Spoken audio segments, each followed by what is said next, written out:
Namaskar. We welcome you to the 15th episode of the series Udyamita Ki Or. This series is an initiative by the National Center for Innovation in Distance Education, IGNOU.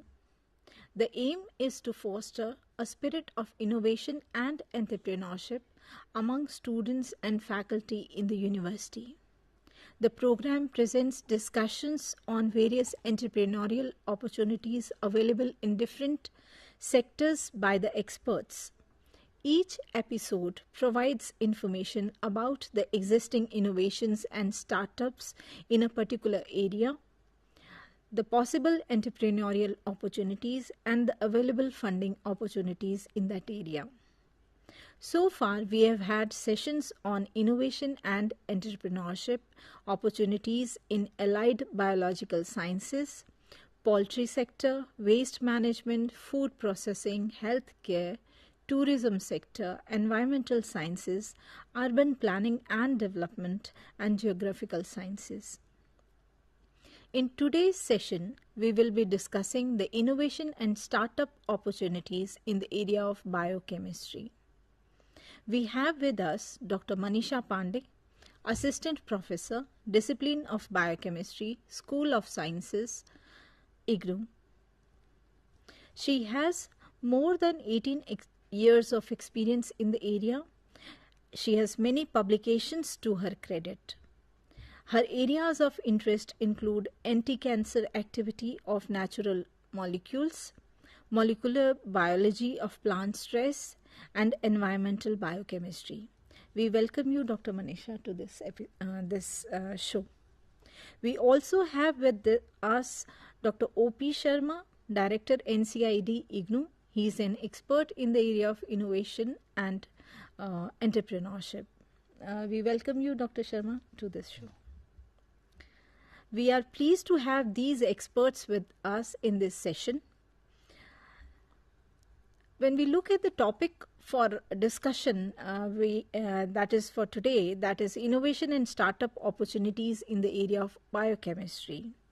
Biochemistry stands as a cornerstone of modern innovation across various industries, including healthcare, nutrition, agriculture, environmental science, and biotechnology. It plays a pivotal role in each of these sectors. In healthcare, biochemistry drives drug discovery and development, while in nutrition and food science, it enhances food quality and addresses nutritional deficiencies. In agriculture, biochemistry supports sustainable practices and crop improvement. In environmental sciences, it aids in remediation and climate change mitigation. Lastly, biochemistry forms the basis of biotechnology, driving advancements in multiple fields. As entrepreneurship is about creating positive change in the world, given the global challenges in health, agriculture, food, fiber, biofuels, biomaterials, biochemistry has tremendous scope for innovation and entrepreneurship. India is poised to be among top 5 global biomanufacturing hubs by 2025, as the sector is witnessing a huge boom. In the last 10 years, the number of biotech startups has gone up from 50 in 2014 to 6,000 in 2023. Biotechnology provides a milieu and environment that is clean, green, and more compatible with well-being. As time passes by, it also generates lucrative sources of livelihood, also alternatives to petrochemicals-based manufacturing like bio-based products, food additives, bioengineering dyes, and animal feed products. Let us know more about this from our experts and from the discussion. To start the discussion, I would request Dr. Manisha Pandey to tell us about biochemistry and how it has gained popularity and prominence in today's world. Thank you doctor Sujata. पहले तो biochemistry के बारे में इतना vast information हमारे दर्शकों और छात्रों के साथ साझा करने के लिए मैं बहुत सिंपल शब्दों में पहले तो बायोकेमिस्ट्री को परिभाषित करना चाहूंगी। बायोकेमिस्ट्री, जिसे कि हम जैव रसायन कहते हैं हिंदी में, और नाम से ही विदित है कि बायो और केमिस्ट्री, यानी बायो लाइफ, जीवन, वो जीवन हमारे प्लांट्स में है कि एनिमल्स में है, दोनों में है। तो कहीं भी जहां जीवन है और जो भी केमिस्ट्री उस जीव के साथ हो रही है, उसे हम बायोकेमिस्ट्री कहते हैं। तो कोई भी अगर आप केमिकल रिएक्शंस के बारे में सोचो जो कि लिविंग ऑर्गेनिजम्स में हो रहा है, प्लांट्स में हो, एनिमल में हो, या हमने जैसे फ्रूट्स एंड वेजिटेबल्स लिए, उसको कट करके रख दिया, उसमें भी किसी न किसी तरीके के केमिकल रिएक्शन होते हैं। क्योंकि हमने देखा है कि जब हम सब्जी को रख देते हैं, थोड़े पीरियड के बाद वो या तो खराब हो जाता है या पकने लग जाता है। तो ये सारी चीजें जो हैं वो जैविक क्रियाएं हैं, सब बायोकेमिकल रिएक्शंस हैं, जिनके कारण की ये सारी चीजें परिवर्तन हम देखते हैं। या हम ह्यूमन बीइंग्स के बारे में बात करें, एनिमल्स ऑर्गेनिजम्स के बारे में बात करें, हम जो भी दिख रहे हैं, आज अगर मेरे बाल काले हैं, कल सफेद हो रहे हैं, या मेरे बाल घुंघराले हैं, ये सारी चीजें बायोकेमिस्ट्री के इंटरप्ले पे डिपेंड करती है। एक हमारा जेनेटिक कंपोनेंट है, लेकिन वो जीन्स किस तरीके से रोल प्ले कर रही हैं और उसके बाद वो किस तरीके के परिवर्तन आ रहे हैं इंसान में, तो उसके पीछे बायोकेमिस्ट्री है। और जब हम बायोकेमिस्ट्री को समझने लग जाते हैं और उसके साथ जब हम वैज्ञानिक टर्म्स में खेलना शुरू कर देते हैं, उसके साथ जब हम थोड़े बहुत परिवर्तन करना जान जाते हैं, तो हम समाज के लिए बहुत ही उपयोगी बहुत सारे प्रोडक्ट्स हैं या लाइफ सेविंग मेडिसिन्स हैं, ड्रग्स हैं, उनके बारे में हम नए नए सृजन कर सकते हैं, नए उत्पाद बना सकते हैं, जीवन को बदल सकते हैं, बीमारियों से निजात पा सकते हैं, बीमारियों को पहले से भांप सकते हैं। तो इस तरीके से बायोकेमिस्ट्री जो है वो हमारे जीवन में रोल प्ले करती है। और आप जो भी जीवन के बिंदु आयाम सोचेंगे, कहीं ना कहीं आप उसे बायोकेमिस्ट्री से हमेशा जोड़ के देखता हुआ पाएंगे। अगर इसमें किसी को स्टार्टअप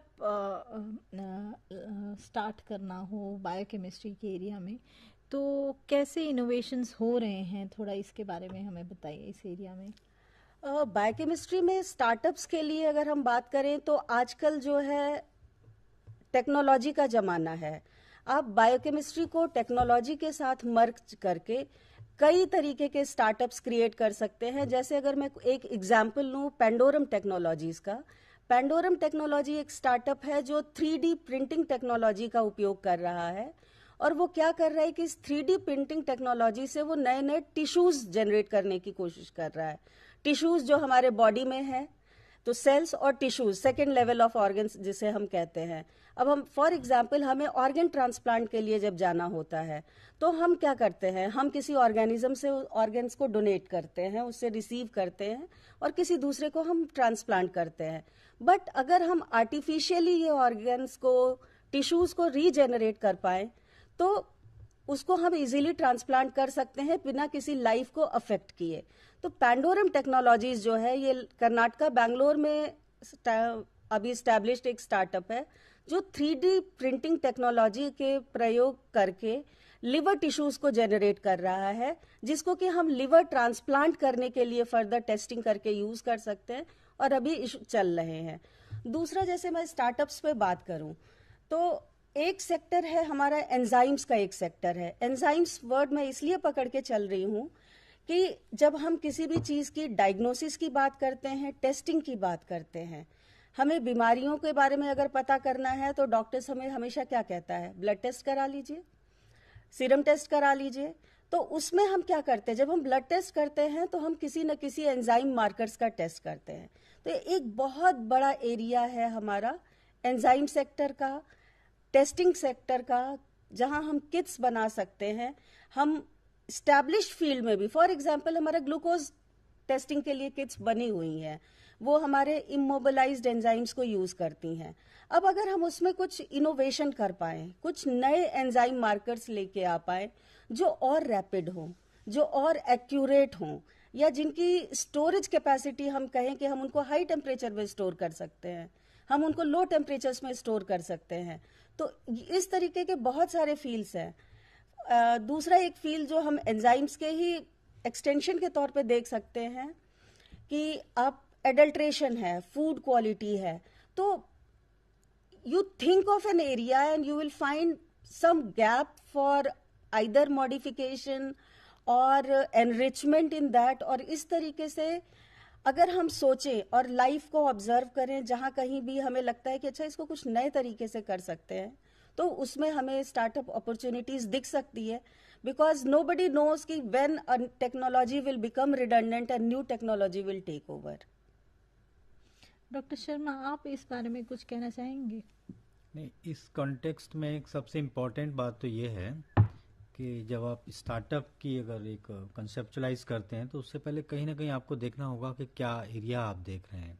उसके लिए जैसे डॉक्टर मनीषा ने बताया कि गैप एरियाज को आप थोड़ा स्टडी कर सकते हैं. आप एग्जिस्टिंग जितने भी डिवाइसेस हैं, टेक्निक्स हैं या और जो प्रोसीजर्स हैं इस सिस्टम में, चाहे वो टेस्टिंग किट्स के हों या और किसी और हेल्थ सेक्टर में हो, एनवायरनमेंट में हो, फूड सेक्टर में हो, एग्रीकल्चर में हो, वहाँ क्या क्या एरियाज ऐसे हैं जहाँ बायोकेमिकल चेंजेस को यूज़ करके आप देख सकते हैं कि some kind of innovations are possible. और जब आप इनोवेशंस को एक देखते हैं and then you develop a kind of prototype, तो फिर आप आगे एक ये कोशिश कर सकते हैं कि how this prototype can be further scaled up. और स्केल अप अगर उसे कर पाते हैं तो that can be converted into a startup. क्योंकि सबसे इनिशियल स्टेज ये है कि आपको वो एक आइडिया जनरेट करना जरूरी है कि आप किस फील्ड में देख रहे हैं, उसके लिए क्या क्या आप करना चाहते हैं, उसकी ज़रूरत है भी कि नहीं. अगर जैसे फॉर एग्जांपल अगर आपने कहा कि शुगर टेस्टिंग की किट होती है, उसमें ही आपने कहा कि एंजाइम्स अलग, आप इम्प्रोवाइज्ड एंजाइम देख रहे हैं, अलग तरीके के एंजाइम्स देख रहे हैं. मैं कहूँगा कि उसकी कॉस्ट को भी आप कंसिडर कर सकते हैं, उसके साइज़ को भी कंसिडर कर सकते हैं, उसके टेम्परेचर की आपने बात करी. बहुत सारे ऐसे एस्पेक्ट्स हैं जो कि अब वियरेबल डिवाइसेस में भी बात कर रहे हैं. तो जब वियरेबल डिवाइसेज आप यूज़ कर रहे हैं और शुगर टेस्ट कर रहे हैं, ब्लड प्रेशर टेस्ट कर रहे हैं, तो कहीं ना कहीं तो ये एस्पेक्ट्स आ ही रहे होंगे. तो ये आपके ऊपर डिपेंड करता है कि आप कितना माइन्यूटली चीज़ों को ऑब्जर्व कर रहे हैं और ऑब्जर्व करने के बाद में आप उनको देख रहे हैं कि आपके अंदर वो कैपेबिलिटी, वो रिसोर्सेज हैं कि नहीं आप उसको उस दिशा में काम करने के लिए. अगर हैं तो ट्राई टू डू समथिंग, कोई एक इनोवेटिव प्रोडक्ट डेवलप करिए या प्रोसेस करिए और फिर इसको टेस्ट भी करिए. ये देखना बहुत ज़रूरी है कि आपने जो भी किया है कि वो अभी तक एग्जिस्टिंग सिस्टम है, डिवाइसेस हैं, उनके साथ में वो कितना कंपेटिबल है, कितना कम्पिटिटिव है, कितना बेटर है, लोग उसको पसंद करेंगे भी कि नहीं करेंगे. ये सारे एस्पेक्ट देखने हैं.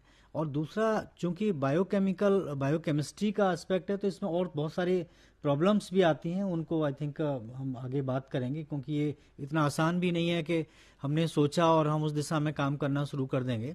यस, हाँ, इट इज़ वेरी इंपॉर्टेंट कि आप पहले उन एरियाज़ को आइडेंटिफाई करिए, लोगों की नीड को आइडेंटिफाई करिए और अपनी एक्सपर्टाइज को जरूर कंसिडर करिए कि आपके अंदर वो कैपेबिलिटीज़ हैं कि नहीं उसको करने के लिए. तो फिर कौन से ऐसे एरियाज हैं जहाँ पर पॉसिबिलिटी है इनोवेशन और स्टार्टअप की बायोकेमिस्ट्री के फील्ड में? मैं फिर से वही बात कहूँगी जो मैंने कहा कि पॉसिबिलिटी हमेशा समाज में रहती ही रहती है. वो हमारी नीड पे डिपेंड करता है, टाइम पे डिपेंड करता है और चेंजिंग टेक्नोलॉजीज पे निर्भर करता है. जैसे हम आर्काइक टेस्ट से भी बात करते हैं कि हम ब्लड टेस्ट की जब बात करते हैं, ब्लड टेस्ट करने के लिए पहले हम जाते थे, हॉस्पिटल्स में जाते थे, ब्लड सैंपल देते थे. अब आज की डेट में हम अपने घर बैठे ब्लड टेस्ट कर लेते हैं. फर्दर हो सकता है कि और मॉनिटरिंग डिवाइसेस इस तरीके की आ जाएं कि अभी हमें उस किट की ज़रूरत ही ना पड़े. जो टेस्टिंग किट हम लेते हैं स्ट्रिप पे, कई बार होता है कि ओल्ड पेशेंट्स हैं, वो उस किट को यूज़ नहीं कर पाते हैं, उनको कोई चाहिए जो उस पर उनको टेस्ट करना सिखाए.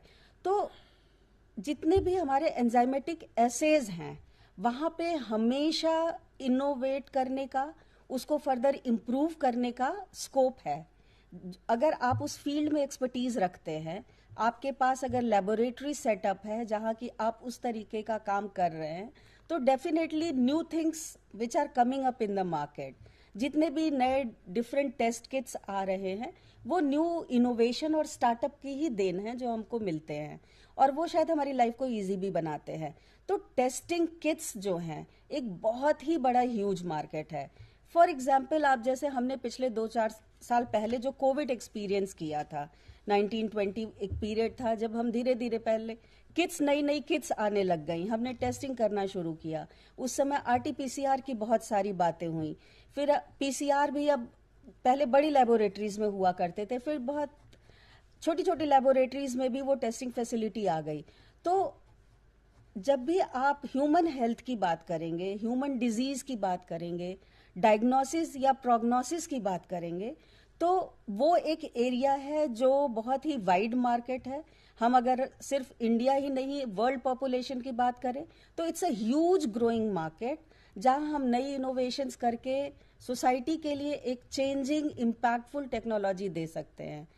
दूसरा, हम फूड सेक्टर में टेस्टिंग किट्स की भी बात कर सकते हैं। फूड एडल्ट्रेशन के लिए भी एक मार्केट है। और जैसा आपने स्टार्टिंग में कहा था कि एनर्जी सेक्टर, हम इन्वायरमेंट और एनर्जी को अगर लिंक करके देखें, वो एक बहुत बड़ा मार्केट है। अभी हमारा डिपेंडेंस जो है वो सारी नॉन रिन्यूएबल रिसोर्सेज पे है एनर्जी के लिए। हम पेट्रोलियम से कैसे शिफ्ट करें, हम उसको कैसे बायोलॉजिकल इंग्रेडिएंट्स को मिक्स करें, हम वेस्ट को किस तरीके से मैनेज करें कि हम उसको एनर्जी में ला पाएं या हम उसको किसी और यूजफुल चीजों में कन्वर्ट कर पाएं। तो इट ऑल डिपेंड्स, जैसा कि अभी डॉक्टर ओपी शर्मा ने भी कहा कि first what we need to do is we have to identify our potential, कि मेरी एक्सपर्टीज किस एरिया में है। Then may we can look for collaborators, like two like minded people can come together. आप हैं, आपका कोई friend है, आपके पास एक डोमेन का है, आप एनर्जी की नॉलेज रखते हैं, आपका एनर्जी फील्ड में बहुत अच्छा नॉलेज है। कोई है जो बायोलॉजिकल साइंसेज, उसको बायोफ्यूल पे थोड़ा सा नॉलेज है, वो डिफरेंट प्लांट सोर्सेज के बारे में जानता है जिसकी कि एनर्जी यील्डिंग कैपेसिटी हो सकती है, या उसमें कुछ ऐसे इंग्रेडिएंट्स हैं जिससे कि हम एनर्जी गिविंग मॉलिक्यूल्स डिराइव कर सकते हैं। और आप जब ब्रेनस्टॉर्म करेंगे तो आप उसको लिंक करके एक तीसरी नई चीज बनाने के लिए आगे बढ़ सकते हैं। तो identifying your potential, identifying the linkages, looking for appropriate facilities where these things can be tried and tested। तो ये सारी चीजें हैं जो अगर हम खोज पाते हैं, तो जैसा शुरुआत में मेंशन किया था कि बायोकेमिस्ट्री जब आप कहते हो ना, जीवन से जुड़ी हर एक चीज जो है वो बायोकेमिस्ट्री के दायरे में आती है। अब आप उसमें टेक्नोलॉजी ऐड कर लीजिए और आप देखिए कि किस तरीके से हम जीवन को बेहतर कर सकते हैं। उस तरीके के स्कोप ही स्कोप हैं, बस हमें देखने की और चीजों को क्लिक करने की जरूरत है। तो जरूरत है कि गैप एरियाज को ढूंढें कि क्या गैप एरिया है, कहाँ पे रिक्वायरमेंट है। इस कॉन्टेक्स्ट में मैं बताऊं, जैसे आपने कहा कि जीवन को देखना है तो आप एग्रीकल्चर के फील्ड में जाइए।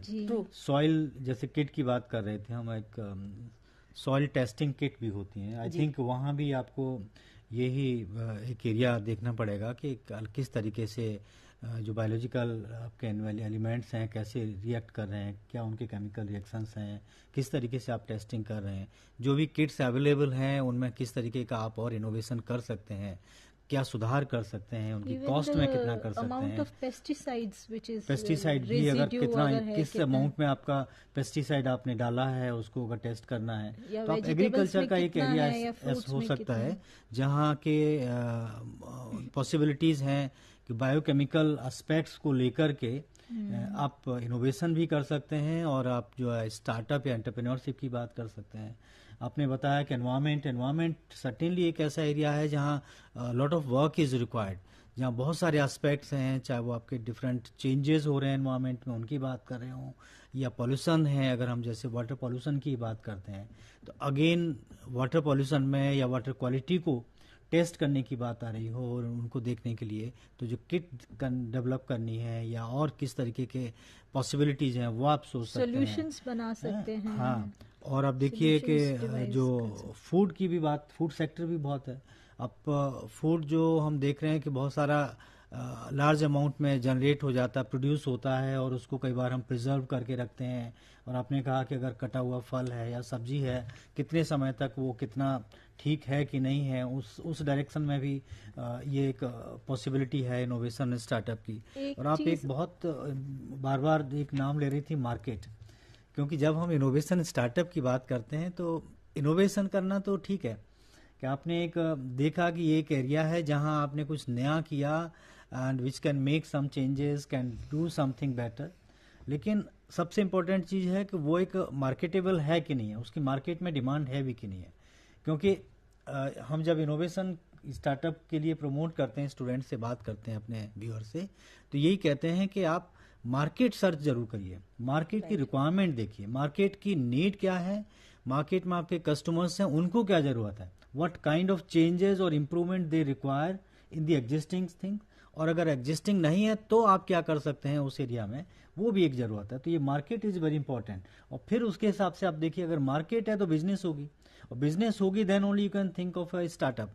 तो ये जो एस्पेक्ट है बहुत इंपॉर्टेंट है अगर हम करते हैं। न्यूट्रिशन एंड फूड साइंस जो आप कह रहे हैं वो इम्प्रूविंग द फूड क्वालिटी हो सकता है, या फंक्शनल फूड्स डेवलप करना, या फिर एड्रेसिंग न्यूट्रिशनल डेफिशिएंसीज। एक एरिया और जो आजकल बहुत फोर्टिफिकेशन ऑफ चर्चा में जो है, आप कह रहे जैसे हम बात करते हैं मेडिसिनल प्लांट्स होते हैं हमारे आयुर्वेद में, हम बहुत सारी चीजों का यूज करते हैं, और आयुर्वेद एक बहुत टेस्टेड एंड ट्राइड एक सिस्टम है हमारा मेडिसिन का, लेकिन कई बार एक कन्फ्लिक्ट भी रहता है कि एलोपैथी आयुर्वेद में, तो वहाँ मुझे लग रहा है कि बायोकेमिकल टेस्टिंग से और वो प्रोसीजर से ये भी किया जा सकता है पॉसिबिलिटी कि वो जो भी हमें मेडिसिनल प्लांट्स हैं या और जो भी यूज़ कर रहे हैं उनमें क्या क्या मॉलिक्यूल्स हैं, उनकी स्टडी करने के लिए we can think of some startup और some kind of venture for that purpose. अच्छा, अभी जो आपने बोला ये तो एक है कि प्लांट मॉलिक्यूल्स को आइडेंटिफाई करना और उन पे काम करना, ये तो मतलब एक रूटीन, एक बड़ा एक्सरसाइज, बड़ा रिसर्च प्रोजेक्ट भी होता है जो हम करते हैं कि कोई भी एक प्लांट फोल्कलोर मेडिसिन से उठा लिया और उसके बाद उसके मॉलिक्यूल्स को आइडेंटिफाई करना, फिर उसको फील्ड से घर तक लेके जाना। आपने एग्रीकल्चर और फूड न्यूट्रिशन सेक्टर की बात की थी, उसी में मैं थोड़ा सा जोड़ना चाहूँगी कि एग्रीकल्चर में जैसे आपने टेस्टिंग किट की बात की, तो एग्रीकल्चर में अगर हम टेस्टिंग किट्स बहुत तरीके से बना सकते हैं, क्योंकि हम जानते हैं कि इंडिया का सॉइल टाइप बहुत डिफरेंट है। हम हर डिफरेंट टाइप ऑफ सॉइल के लिए टेस्टिंग किट्स बनाई जा सकती हैं। उस सॉइल की डेफिशिएंसीज को हम आइडेंटिफाई कर सकते हैं, उसके हम फिर एनरिचमेंट के लिए वेज सजेस्ट किए जा सकते हैं, उसको हम फर्दर अगर और डिफरेंट टेक्नोलॉजीज को ऐड करें तो डिफरेंट टाइप ऑफ क्रॉप्स का हम सजेशंस अपने फार्मर को दे सकते हैं। तो ये एक होलिस्टिक स्टार्टअप एंटरप्राइज हो सकता है जहां आपने end to end solution provide किया कि आप उसको सॉइल क्वालिटी, सॉइल की डेफिशिएंसी, उसमें क्या चीजें ऐड करनी चाहिए, कैसे हम किस टाइप की प्लांट्स को ग्रो करें कि हमें गुड प्रोडक्टिव यील्ड मिले और वो मार्केट तक फिर जाए। तो हम एक सोल्यूशन प्रोवाइड कर रहे हैं, हम उसको अपॉर्चुनिटी दे रहे हैं, हम खुद के लिए भी एवेन्यूज क्रिएट कर रहे हैं टेस्टिंग के। दूसरा जो हमने फूड सेक्टर की बात की, फूड एंड न्यूट्रिशन की, कि एक तो फूड सेक्टर में डायरेक्ट है कि जो हमें फूड सोर्सेज मिल रहे हैं प्लांट से, हम उसकी शेल्फ लाइफ बढ़ाने के लिए नए नए वेज डिवाइस कर सकते हैं। क्योंकि फॉर एग्जांपल हम जैसे टमाटोज की ही बात करें, टमाटर बहुत जल्दी राइप हो जाते हैं, बहुत जल्दी खराब हो जाते हैं। इस दिशा में एक एक्सपेरिमेंट लॉन्ग बैक हुआ भी था जिसमें हमें फ्लेवर सेवर करके टोमेटोज मिले थे, जिसमें हमने जीन मॉडिफिकेशन नहीं किया था बल्कि एक जीन को साइलेंस किया गया था, तो वो जल्दी राइप नहीं होते। फिर हम उनको अपनी इच्छा से आर्टिफिशियली बाहर से एथिलीन देके पका सकते हैं, तो हम उनकी शेल्फ लाइफ को बढ़ा देते हैं। तो इस तरीके के डिफरेंट एक्सपेरिमेंट्स किए जा सकते हैं, either through genetic modification, although उसको सोसाइटी में एक्सेप्ट करने में टाइम लगता है, लेकिन हाँ, हम अगर जीन प्ले नहीं कर रहे हैं, हम डिफरेंट वेज को अगर देख रहे हैं कि कैसे हम उसकी सेल्फ लाइफ बढ़ाएं या हम उसके टेस्ट को इनहेंस कर लें, वो एक फैक्टर हो गया। दूसरा, आपने फूड फोर्टिफिकेशन की बात की, जो बहुत ही बड़ा मार्केट है। अगर हम आज की डेट में देखें तो हम सबकी लाइफस्टाइल ऐसी है कि हर घर में लोग जो हैं वो कामकाजी हैं, तो खाना बनाने के लिए समय नहीं है, या हम बेसिक कम काम करते हैं और चाहते हैं कि हमें सारे इंग्रेडिएंट्स, सारे न्यूट्रिएंट्स, सब चीजें पर्याप्त मात्रा में हमें मिल भी जाएं। तो ब्रेड्स में बहुत फोर्टिफिकेशन की बात हुई है, अभी भी नए नए चल रहे हैं। जैसे फॉर हम डायबिटीज के लिए ब्रेड लेके आते हैं जो डिफरेंट होता है। हम इस तरीके से एक सेक्टर वाइज चीजों फूड प्रोडक्ट्स को प्लान कर सकते हैं कि अच्छा ये फूड प्रोडक्ट है, ये डायबिटीज को जाएगा, कैंसर पेशेंट्स के लिए हमें देना है तो हम उन्हें किस तरीके का डाइटरी वो दें, अगर बच्चे हैं तो बच्चों को किस तरीके का होना चाहिए, क्योंकि बच्चों को हमें डिफरेंट टाइप ऑफ न्यूट्रिशन देना होता है। तो जैसा कि हम लोग चर्चा कर रहे हैं, आप एक एक एरिया देखिए, फूड हो, न्यूट्रिशन हो, एग्रीकल्चर है, हेल्थ सेक्टर है, डिजीज डायग्नोस्टिक्स है, हर एरिया में आपको या तो गैप एरियाज मिलेंगे या आप खुद एग्जिस्टिंग एरियाज को मॉडिफाई करने के लिए स्टार्टअप्स के बारे में सोच सकते हैं, ट्राई कर सकते हैं। कई बार ये भी होता है कि हम गैप एरियाज को नहीं भी आइडेंटिफाई कर पा रहे हैं, लेकिन हमें एकदम से नई नीड महसूस हो रही है कि ये लोगों की डिमांड है with the changing environment, changing requirement, क्योंकि एनवायरमेंटल चेंजेस हो रहे हैं, खान पान उस तरीके का हो रहा है। तो इन व्यू ऑफ दैट ये भी होता है कि नहीं, अब हमें इस तरीके का डेवलप करना ही जरूरी है।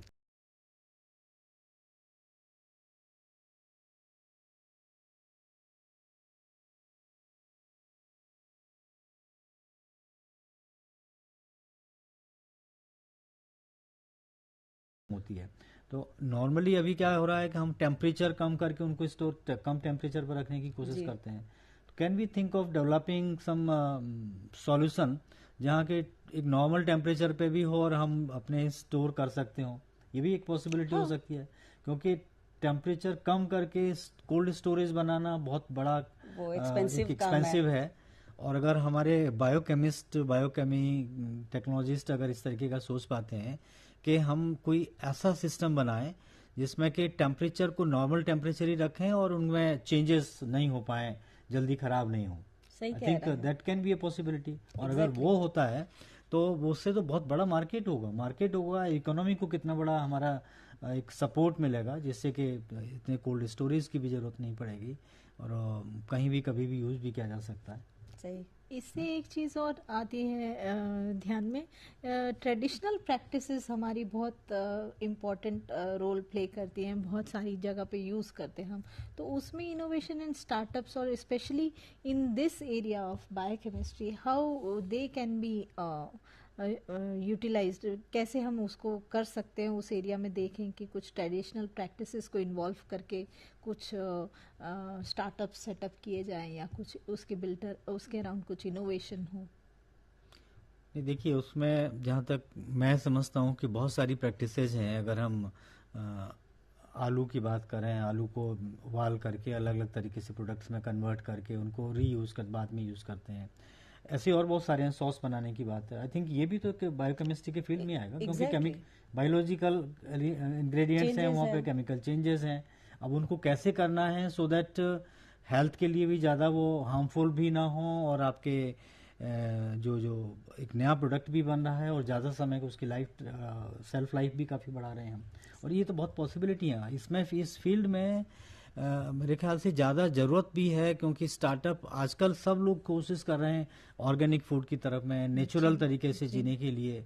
उस डायरेक्शन में अगर हम अपनी ट्रेडिशनल प्रैक्टिसेस को और इंडिजीनियस नॉलेज की जब बात करते हैं, उसको यूज़ करके अगर हम कोई स्टार्टअप बनाते हैं जहां आपके बायोकेमिकल जो चेंजेस हैं उनकी जो कॉन्सेप्ट है वो भी अप्लाई हो रही हो, तो that I think is a possibility. और उसको गवर्नमेंट भी बहुत सपोर्ट करती है, क्योंकि कई सारी ऐसी उसकी डिमांड भी बहुत है जहाँ पे ऑर्गेनिक प्रैक्टिसेस को और ट्रेडिशनल प्रैक्टिसेस को यूज करके कुछ प्रोडक्ट बनाया जाता है। वही, इसके लिए एक्चुअली हम 30-40 साल अगर पीछे जाएं तो 30-40 साल पहले ना हमारे पास फ्रिज थी, ना इतना बिजली की सुविधाएं मौजूद थी। तो हमें पहले तो एक्सप्लोर करना चाहिए जो हमारे ट्रेडिशनल नॉलेज सिस्टम है, कैसे हमारे दादा परदादा चीज़ों को प्रिजर्व करते थे, क्योंकि प्रोडक्शन तो सीजन पर डिपेंड करता है। एक सीजन में हमने प्रोड्यूस की, उसको हम ईयर राउंड कंज्यूम करते हैं। तो वो पुरानी चीज़ों को हमें अपनी किताबों से खोज के लाना पड़ेगा और उसको मॉडर्न ट्विस्ट देने का काम ही शायद इनोवेशन है और एंटरप्राइज है। तो हम वो चीज़ें करके उसको मार्केट से लोगों तक पहुंचा सकते हैं, और वही देखना पड़ेगा और उसी में हमें शायद कुछ काम करना पड़ेगा। अभी समय है एक छोटे से ब्रेक का, तो फिर मिलते हैं एक ब्रेक के बाद।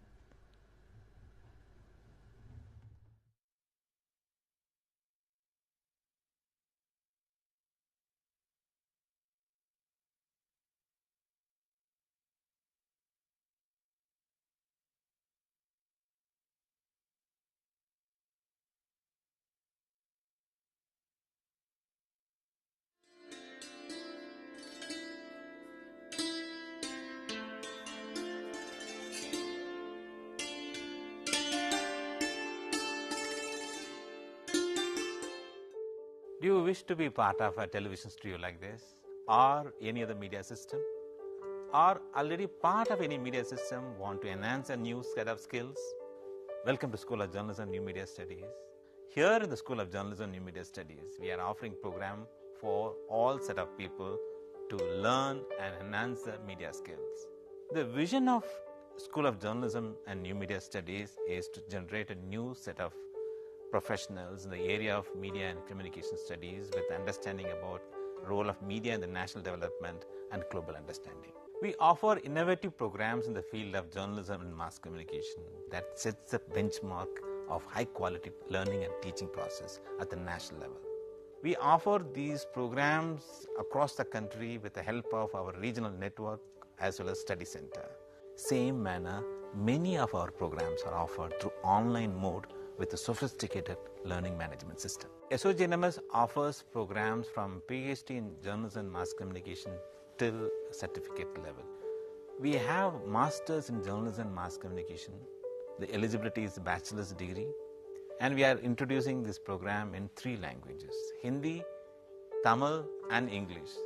Students from national and international students can join either through online mode as well as in the distance mode. We have 4 postgraduate diploma programs, specialized areas in the field of development communication, digital media, electronic media and journalism and mass communication program. And all these 4 programs are available in distance mode.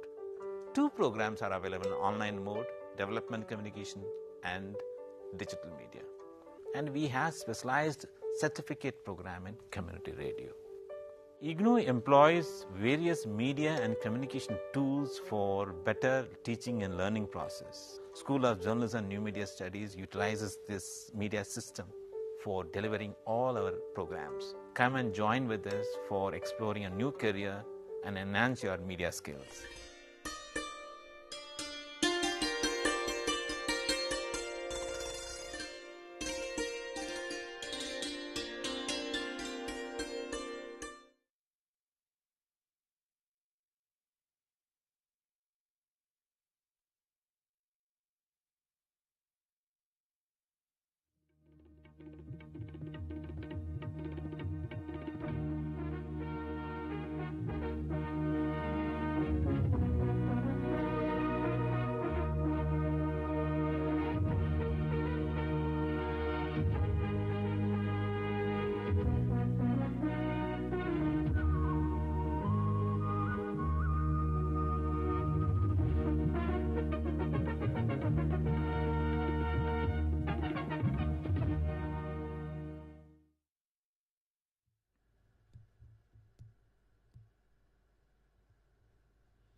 तो चर्चा को आगे बढ़ाते हैं। Biochemistry के area में innovation और startups के लिए क्या क्या पॉसिबिलिटीज़ हैं। आगे बढ़ते हुए हमें ये बताइए कि बायोफ्यूल्स भी एक पार्ट है बायोकेमिस्ट्री के अंदर, तो उसमें क्या क्या इनोवेशंस हो रही हैं या हो सकती हैं। बायोफ्यूल्स के क्षेत्र में हम करते क्या है कि एक तो ऑलरेडी जो हमारा पेट्रोल है, उसको ही हम फर्दर उसकी एनर्जी एफिशिएंसी बढ़ाने के लिए बायो प्रोडक्ट्स का यूज़ करते हैं। जैसे जाट्रोपा प्लांट के कल्टीवेशन पे पहले बहुत फोकस हुआ था कि हम जाट्रोपा कल्टीवेशन करते हैं और जाट्रोपा के एक्सट्रैक्ट से फिर हम उसको एज अ फ्यूल यूज़ करने की बात थी। शुगर केन से भी शुगर केन बगास को यूज़ कर सकते हैं या उसके कुछ उससे इथाइल अल्कोहल में कन्वर्ट करके फिर इथाइल अल्कोहल को हम पेट्रोल में मिक्स करें, कितना परसेंटेज मिक्स करें, किस तरीके से हम उसकी एनर्जी एफिशिएंसी को बढ़ाएं। इस तरीके से वाटर हाइसिंथ भी मैंने सुना है कि यूज़ किया जा रहा है। तो डिफरेंट प्लांट प्रोडक्ट्स को उनकी एनर्जी एफिशिएंसी प्लस वो किस तरीके से हमारे इंजन को हार्म ना करें। तो बायोलॉजिकल मिथेन गैस है एक, तो मिथेन गैस को भी हम अगर यूज़ कर सकें तो ये it would be a like double benefit कि एक तरफ हम इन्वायरमेंट को क्लीन कर पाएंगे, वो हमारे वेस्ट से जनरेट हो रही एनर्जी है, दूसरी तरफ हम उसको as an energy source use कर पाएंगे। तो बायोफ्यूल्स में एक्सपेरिमेंट की तो बहुत स्कोप है। एल्गी को भी काफ़ी हद तक ट्राई किया गया है as a fuel source use करने का। तो स्कोप तो बहुत है। इनफैक्ट ये कई जगह है, मैं ये देख रहा था कि बायो केमिस्ट्री की अगर हम बात करते हैं, आपने कहा था कि बायोलॉजिकल कंपोनेंट्स अगर हैं और हम केमिकल चेंजेस को देख करके कोई एक नया कोई प्रोडक्ट या किसी तरीके का डेवलप कर रहे हैं, तो अगर हम ये देखें कि कुछ ऐसे प्लांट्स हैं या और चीज़ें हैं जो जो वेस्ट में हैं, जिनका एक तरीके से वो प्रॉब्लमेटिक हैं, जैसे वाटर हाइसिंथ की बात आपने की, एल्गी की बात की, तो इनको लेकर के क्या हम कुछ इस तरीके का फ्यूअल या कोई प्रोडक्ट जो प्रोडक्टिव यूजफुल प्रोडक्ट हम डेवलप कर सकते हैं, उस तरीके की पॉसिबिलिटीज बहुत हैं। तो उससे न केवल हमारा जो उस तरीके के अनवांटेड स्पीसीज हैं उनसे हमें छुटकारा मिलेगा, but we will be able to generate some new product also. अगर वो फ्यूअल्स में अगर कन्वर्ट कर सकते हैं और उनको मिक्स कर सकते हैं इन पेट्रोलियम प्रोडक्ट्स, तो देन आई थिंक एफिशिएंसी बढ़ने की बात है। और दूसरी बात ये भी कि dependency on the traditional petroleum products वो कम होगी, बिकॉज अल्टीमेटली वो उन प्रोडक्ट्स की तो कमी होनी है, तो हमें एक अल्टरनेटिव फ्यूल की तरफ जाना है। दैट्स वाई बहुत जगह अब ये हो रहा है कि जैसे शुगर केन की बात करते हैं, शुगर केन स्पेशली उसके लिए वो किए जा रहे हैं, उगाए जा रहे हैं, ताकि वो बायोफ्यूल में उनको मिक्स किया जा सके। I think there is some call. Yes, कौन है लाइन पे? Who is there online? Nandu, Nandu please बोलिए। Yeah, this is Nandu Surendran. Yes, So yes, I was a Nandu degree is our student student. and, represent the IGNOU in the National Innovation Conduct. Yes, please tell about Nandu Surendran is one of our IGNOU student. He has developed a very innovative product and also started his startup. So Nandu, tell about your startup and your innovation. Yes, so my startup is called BAGS Life Sciences, and we are working on cancer diagnosis and treatment. So it is related to biochemistry startup only. So we are developing a targeted therapeutic that is actually a nanoparticle conjugated with a peptide. So the peptide is a tumor targeting peptide. That means it can pinpoint cancerous tumor. So currently what's happening is there is no targeted therapeutics or diagnostic agent, because all the tumors or the cells that can be replicating the tumor ecosystem, the current diagnostic method will target that. So our method, because this peptide only target mutated receptors, it has a high amount of specificity. So we also got a patent for that. So we actually have two patents. One is actually for the technology, one is specifically for the product. The patent was granted on November 2023, the latest. So yeah, that's the technology that we are working on. Currently, we have completed almost all preclinical trials. So we have done animal trials as well in xenograft models. So currently we are awaiting for the clarification and approval for the human trials. So that's the next step.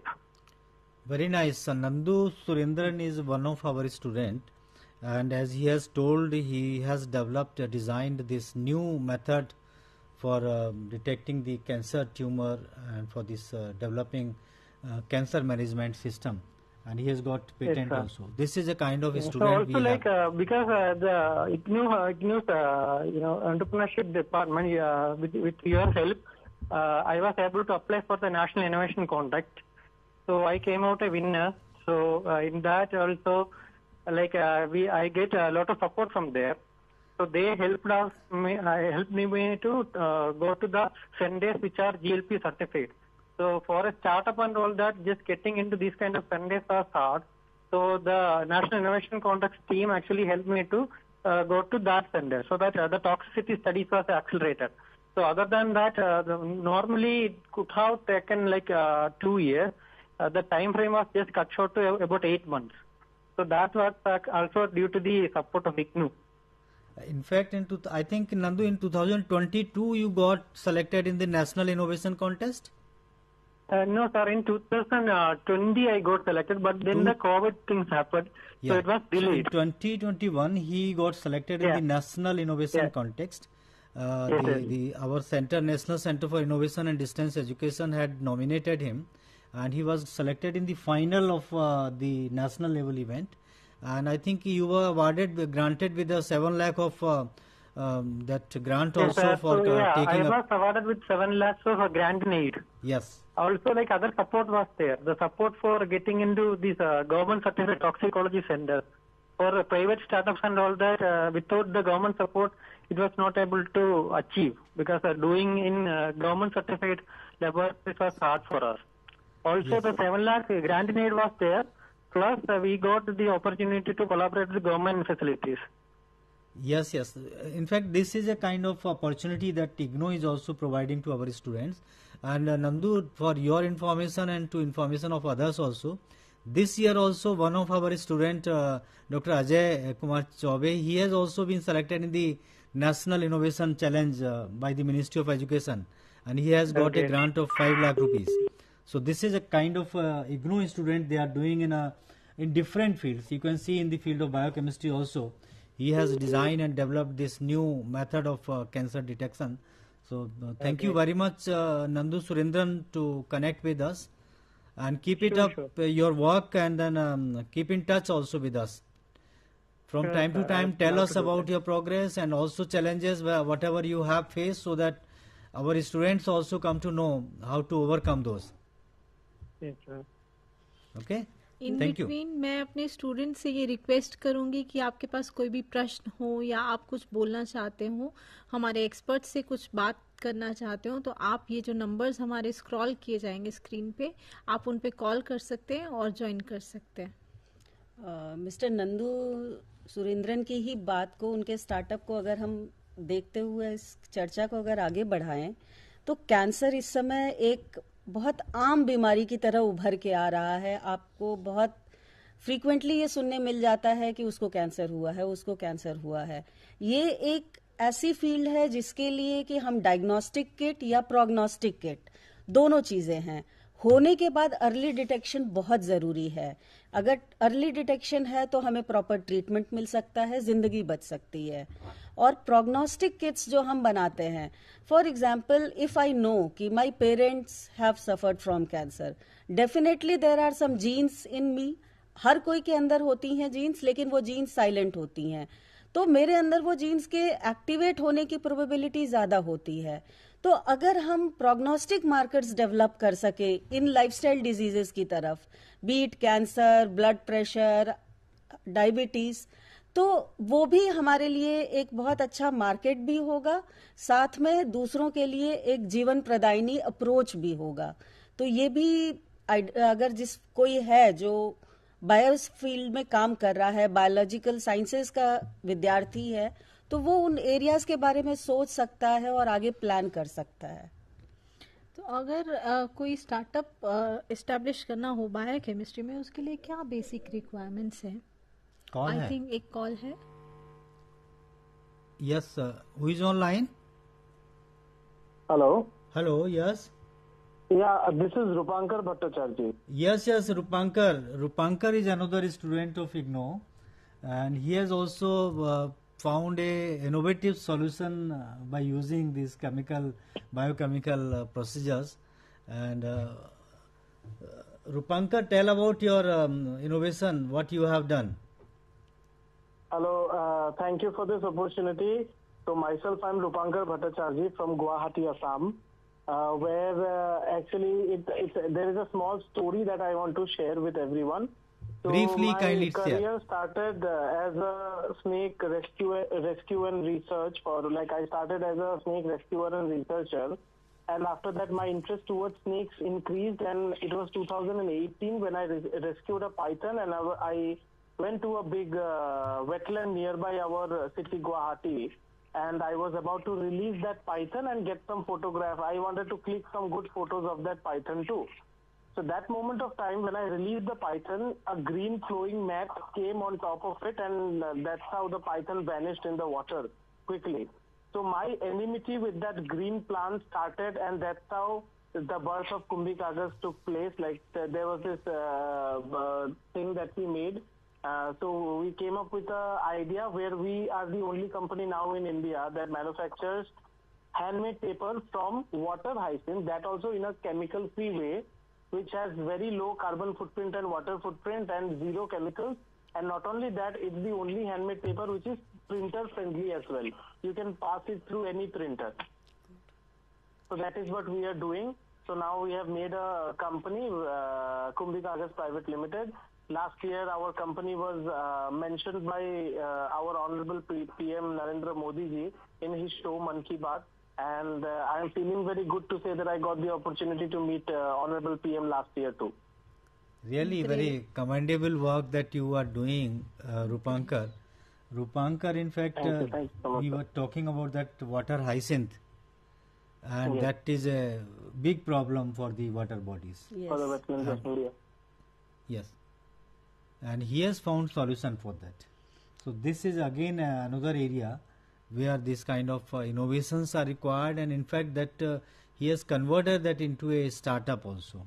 And Because finding solution is a one thing, but to scale up it and then convert it into a bigger enterprise or a startup, that's very important, and that he has done. And he was just telling that his story was shared by the Honorable Prime Minister also in his Man Ki Baat. So that's a big thing for all of us. Rupankar, it's nice to know about your story. Keep it Thank up. you so much, sir. Keep doing further work, and then make it a very big venture that we wish for you. Thank you so much, Thank you sir. for connecting with us. it's such an innovative thing, like he has converted waste, a problematic product, into a paper which is needed by each and everyone. And then on the other side, he has reduced the cutting of trees for making paper.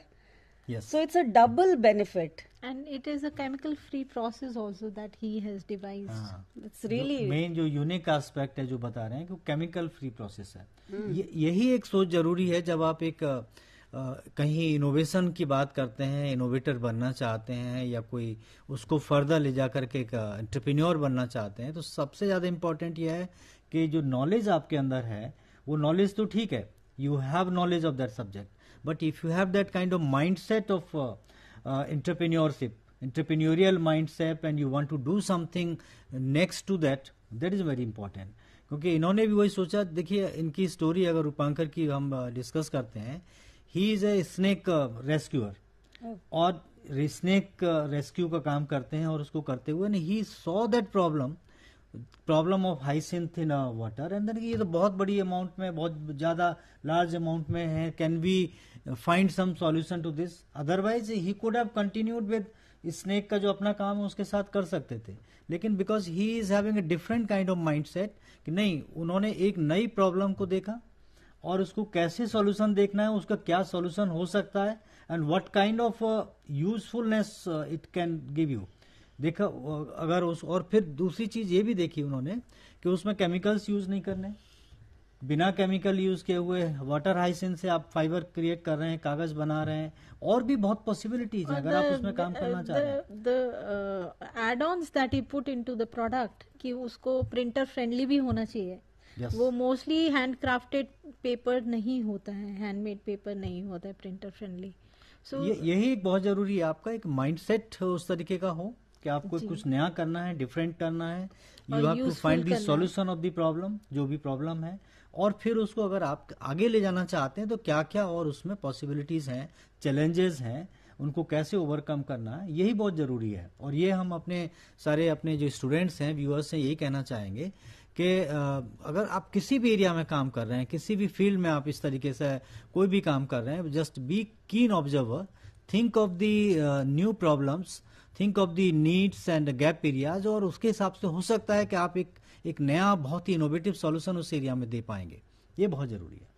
तो इसी को आगे बढ़ाते हुए basic requirements के बारे में हम बात कर रहे थे. काफ़ी कुछ आपने बता ही दिया है, एक इनोवेटिव माइंडसेट होना चाहिए. इसके अलावा क्या क्या चीज़ों की ज़रूरत पड़ सकती है अगर कोई स्टार्टअप इस्टेब्लिश करना चाहे इस एरिया में? देखिए सबसे पहला तो वही है कि अगर आप एक इस तरीके के इनोवेटिव माइंडसेट के हैं, आप कुछ अलग करना चाहते हैं, किसी प्रॉब्लम का सॉल्यूशन आप देना चाहते हैं तो वो आपके दिमाग में होना चाहिए। फिर दूसरा ये है कि आप उसको कहीं ये देखिए कि आप उसको एक प्रोटोटाइप में कन्वर्ट करना चाहते हैं। फिर यही नहीं कि केवल आइडिया तक ही रह जाए, you try to convert that into a prototype at least को इन्वॉल्व करना, उनसे हाँ, अगर आप कोलैबोरेशन। उस एरिया के नहीं है, मतलब उस एरिया की एक्सपर्टाइज नहीं है, आइडिया आपके दिमाग में आ रहा है, तो what you can do, you can have a team of the experts of that area और उनसे आप गाइडेंस लेकर के आप उस एरिया में ज़्यादा काम कर सकते हैं। और कई बार जब हम स्टार्टअप्स की बात करते हैं तो बहुत ऐसी स्टार्टअप आप देखेंगे वो ऐसे हैं जिन्होंने स्टार्ट किए हैं, फाउंडर्स हैं, they are not expert of that area but they had brilliant idea, they had innovative idea. उनके पास में पूरा एक सॉल्यूशन का रोड मैप था, कैसे उसको आगे लेके जाना है, और उसी रोड मैप को लेते हुए they made a team of the experts. Even they do research also on their own also. Yes. They learn the things, they do the research, basic research. That's very much required. Yes. और skills क्या ज़रूरी हैं ऐसे biochemistry के area में startup establish करने के लिए? क्या बेसिक स्किल्स चाहिए apart from creativity and in creative mindset and innovative mindset? और क्या स्किल्स की ज़रूरत पड़ सकती है? साइंटिफिक एप्टीट्यूड होना चाहिए, आप कुछ कहना चाहिए? अगर मैं उस तरीके से कहूँ कि अगर एक बायोकेमिस्ट्री का बंदा खुद ही सोच रहा है तब सबसे पहले तो हमें वेट लैब की आदत होनी चाहिए, क्योंकि बायोकेमिस्ट्री जो है वो सारी वेट लैब में होती है। पेपर और पेन पे हम नहीं कर सकते, लेकिन हाँ आइडियाज पेपर और पेन पे ही आते हैं, घूमते हुए आते हैं, कहीं फील्ड में जाते हुए आते हैं, किसी से डिस्कस करते हुए आते हैं। तो आइडियाज तो हैं, लेकिन अगर मैं खुद अपने स्टार्टअप को आइडिएशन से लेके ऊपर तक ले जाना चाहती हूँ तो मुझे लैब की आदत होनी चाहिए, मुझे एक्सपेरिमेंटल सेटअप्स करने आने चाहिए जिस भी फील्ड में मैं प्लान कर रही हूँ।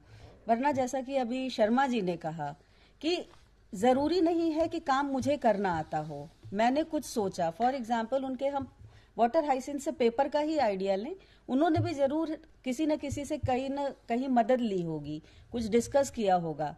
तो हम डिफरेंट एक्सपर्ट्स को ऑन बोर्ड ला सकते हैं। हमारे पास अगर आइडिया है कि मैं ये करना चाहती हूँ, एक कंपोनेंट के बारे में मैं कॉन्फिडेंट हूँ कि ये ऐसे होगा, तो बाकी चीजें हम ऑन बोर्ड डिफरेंट लोगों को ले सकते हैं। हम उनकी लेबोरेटरीज में कोलैबोरेट कर सकते हैं, उनकी लेबोरेटरीज में हम टेस्टिंग कर सकते हैं। तो रिक्वायरमेंट जो है प्राइमरी, तो you should have an idea, you should have the skill to test that idea, you should have the laboratory setup और facilities, क्योंकि biochemistry is very chemical intensive thing. आपको टेस्ट करना है। आप अगर फॉर एग्जाम्पल जैसे हम बात करते हैं टेस्टिंग किट्स की ही बात कर रहे हैं या किसी चीज की, हम उसको बनाएंगे तो हमें केमिकल्स की रिक्वायरमेंट होगी, हमें इंस्ट्रूमेंट्स की रिक्वायरमेंट होगी, हमें उसे टेस्ट करने के लिए हो सकता है एनिमल्स चाहिए, प्लांट्स चाहिए, फैसिलिटीज चाहिए, तो चीजों की रिक्वायरमेंट होती है। तो ideas along with experts in the domain plus the instrumental setup, everything is needed there, and what is more needed is openness of the mind plus an eco-friendly approach।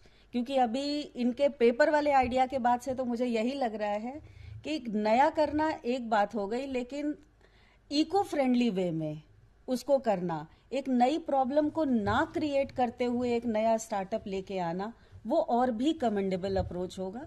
तो हमें शायद इस तरीके से सोचने की जरूरत है, इस तरीके से आगे बढ़ने की। मतलब आप अपने एरिया जैसे साइंस और टेक्नोलॉजी से अपने फोकस को हटाकर एक कंज्यूमर या की प्रॉब्लम को देखिए, फिर आप अपने आइडिया को टेस्ट कीजिए, प्रोडक्ट को टेस्ट कीजिए। टेस्टिंग एंड एक्सपेरिमेंटेशन, ये चीजें बहुत वाइटल हैं इसमें। तो इसमें अगर आगे बढ़ते हुए क्या क्या चैलेंजेस फेस करने पड़ते हैं एक एंटरप्रेन्योर को जब इस एरिया में बढ़ता है वो कुछ सेटअप करने के लिए?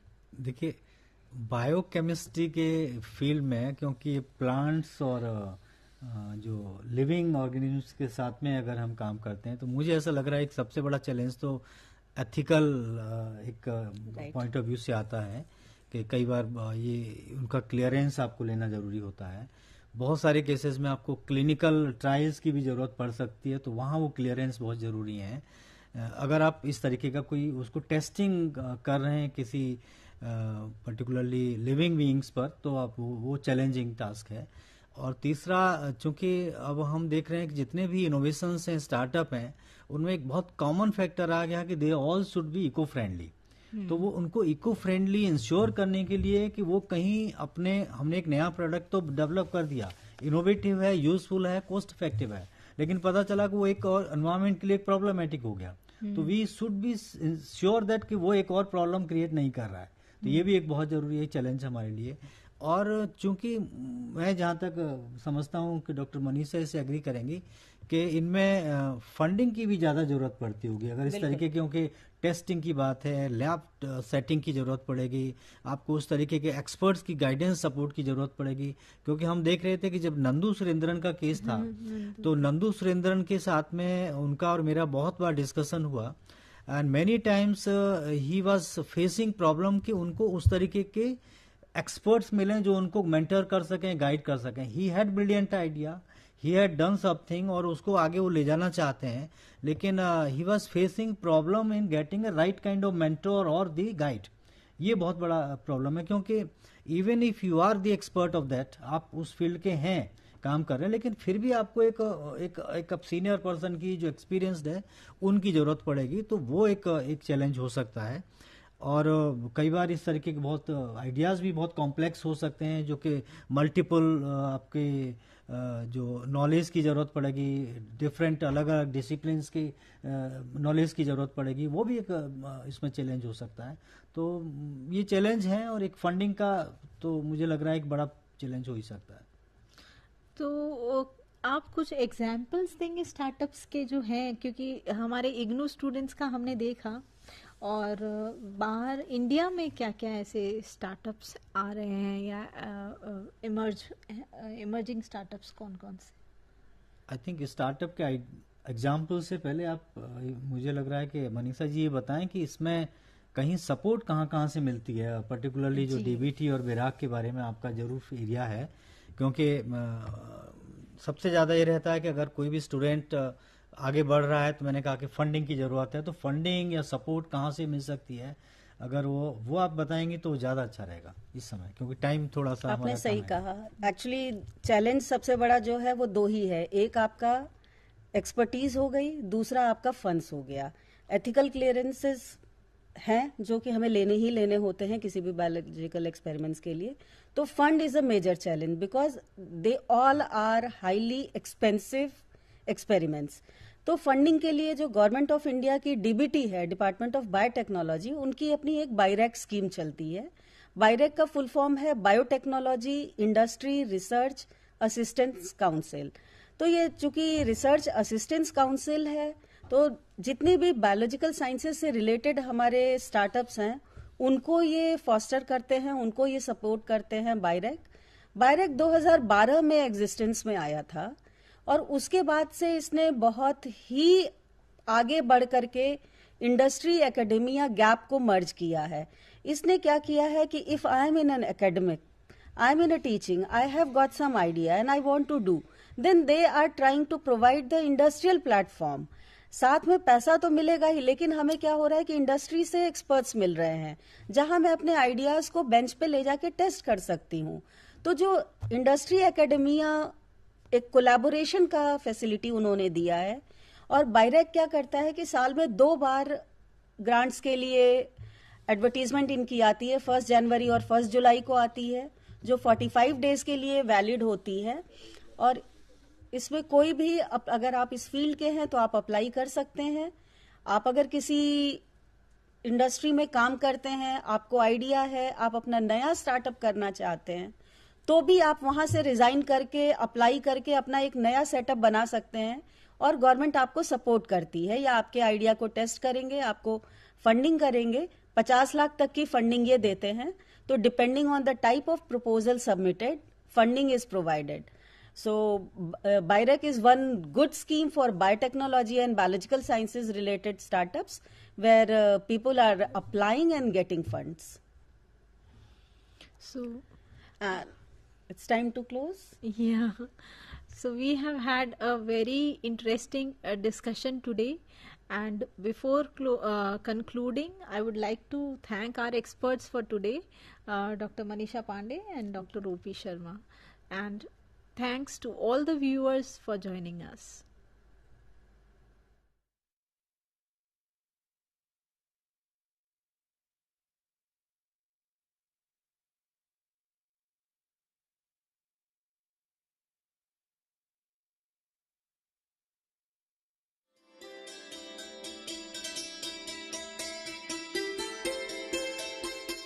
you know that the world's population has reached 8 billion?